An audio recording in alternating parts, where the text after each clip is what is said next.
Mr. Secretary, it is long past time to drain the safety and environmental swamp at the Minerals Management Agency, which of course is the lead federal agency over oil drilling.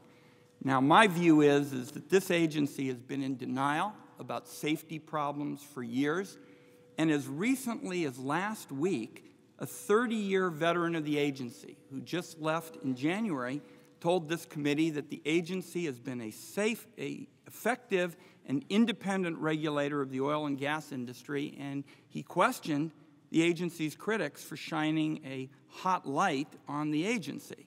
So let me start in terms of safety with blowout preventers. They're, of course, used because we have these blowouts frequently, and they're the last line of defense. But despite this certainty, minerals management does not require blowout preventers that will ensure that the well can be shut down under accident conditions, such as having acoustic backup activation systems. In fact, again, last week, Mr. Dannenberg, who is this veteran of the agency, said it was okay to rely on remotely operated vehicles as a backup, when in fact a study was done for the agency saying that this approach was completely unreliable. So my first question is, do you believe that minerals management has adequately regulated blowout preventers? No. The answer is no. I think that there is additional work that should have been done with respect to blowout mechanisms. Obviously, there are multiple redundancies that are built in.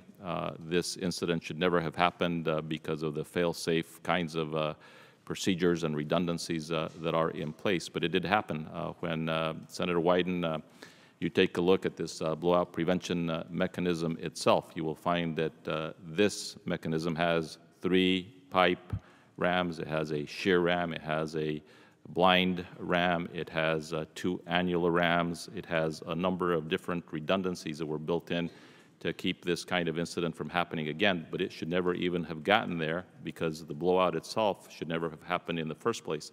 And so I think that the question that you raise is, are there additional things that can be done to enhance the safety, not only of blowout prevention mechanisms, but cementing, perhaps practices on the drill rigs themselves? And the answer to that is absolutely yes, and that will be part of what will be included in the report to the President. Now, what's happening in the Gulf is obviously an environmental disaster of huge proportions, yet minerals management didn't require an assessment of environmental consequences of an accident when it approved BP's drilling permit or its lease. And it didn't require BP to have an emergency plan for an oil spill if it lost control of the well. Minerals management basically just accepted the assurances of industry here. That's what took place. Minerals management accepted the assurances of industry that the chance of these kinds of accidents was too remote to worry about. Was minerals management right on that? Senator Wyden, with all due respect, there are huge efforts that Minerals Management Services took on with respect to the environmental reviews concerning this particular lease, this lease sale, this area. I will have David Hayes walk through what some of those are, just so you will see what the environmental reviews have been.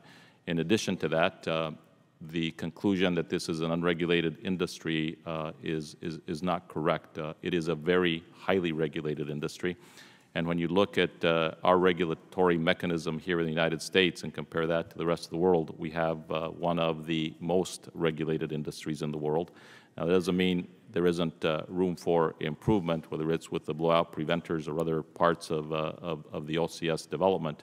But the fact is that there are significant regulations in place. Mr. Secretary, the regulations, but they aren't adequate, and my sense is that they aren't being enforced. And certainly, I appreciated your candor with respect to the blowout, preventers, because clearly there were not adequate regulations of blowout preventers. But for MMS to essentially take the industry's position that these accidents, that the prospect of these accidents was just too remote. And people were writing articles that minimized the prospect of these accidents as well.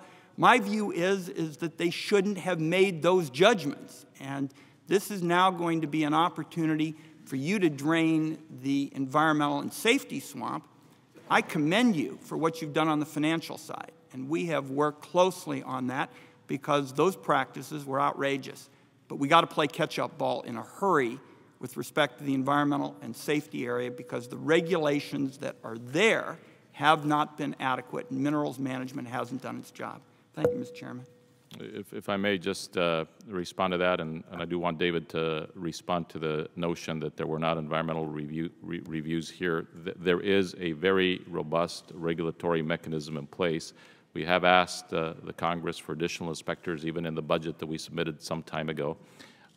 And there will be tremendous lessons to be learned here with respect to all of the operations, the mechanics of the drilling of the well, the cementing of the well, the blowout prevention mechanisms of the well, the multiple redundancies that are built in to those wells, and a whole host of other things. Those are required by law, and very interesting when you read, I won't get into the law itself in great detail, but to just say that when this investigation is completed through the Presidential Commission that will be looking at these issues, I think there will be a lot that will come out that will be of great interest, obviously, to you along the lines that you're talking about. David, would you just talk just a minute about the environmental review? Sure, very briefly. There are really two aspects to the environmental review. There's the National Environmental Policy Act. There's the National Environmental Policy Act side, the NEPA side, and then there's the Spill Response Plan side that comes from the Oil Pollution Act of 1990. On the NEPA side, there's been a lot of discussion about the fact there's a categorical exclusion at the end of the process here for the exploration plan. That's part of the problem of the governing statute. Only allows 30 days for approval of that, and the President has requested congressional change of that. Prior to that point, however, there were two environmental impact statements prepared for that governed this particular lease. But that's not to say that Senator Wyden doesn't have a point, and we will be doing a review of NEPA with the Council on Environmental Quality to see if those reviews are adequate or not. I will say, however, that with regard to the question of evaluating the impact of a spill, the spill response plan that comes out of the Oil Pollution Act of 1990 required BP to show that it had the capability to handle a spill of 250,000 barrels a day for 30 days.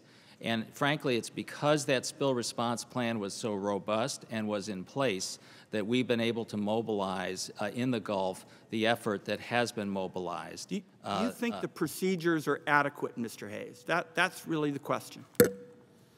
The administration has suggested a change in the Outer Continental Shelf Lands Act with regard to the 30-day review.